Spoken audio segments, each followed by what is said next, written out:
โทษเดินน้องเนื้อทองอ้ายไปบ่ได้สาวทุลคมอย่าน้อยใจนัดเจ้าไว้แล้วไปบ่ฮอดอยากไปเต็มที่แต่ปีนี้ฝนลิ้นตลอดรถบ่มีบอนสิจอดได้แต่สอดสายตาแลสาวใส่ธานีนวลน้องคนดีอย่าเกียดคมอายบุกน้ำลุยตุ่มไปหาตาคมแนวเน่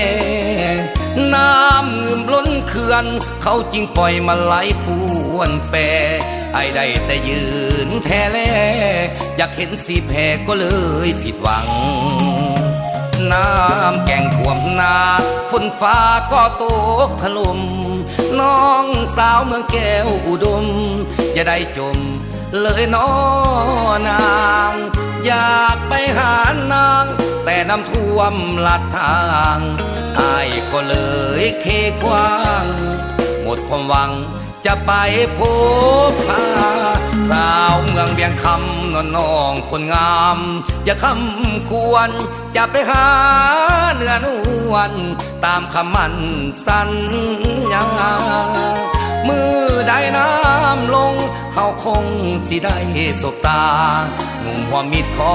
ฝากเพลงมามอบให้กันดาเป็นกำลังใจ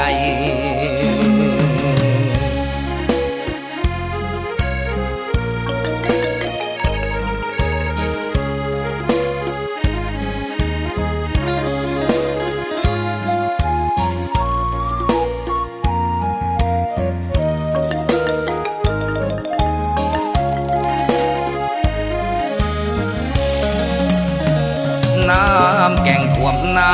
ฝนฟ้าก็ตกถล่มน้องสาวเมืองแก้วอุดมอย่าได้จมเลยน้อนางอยากไปหานางแต่น้ำท่วมลัดทางอ้ายก็เลยเคว้างหมดความหวังจะไปพบพาสาวเมืองเวียงคำนวลน้องคนงามอย่าคำควรจะไปหาเนื้อนวลตามคำมั่นสัญญามือได้น้ำลงเขาคงสิได้สบตาหนุ่มหัวมิดขอฝากเพลงมามอบให้กันดาเป็นกำลังใจ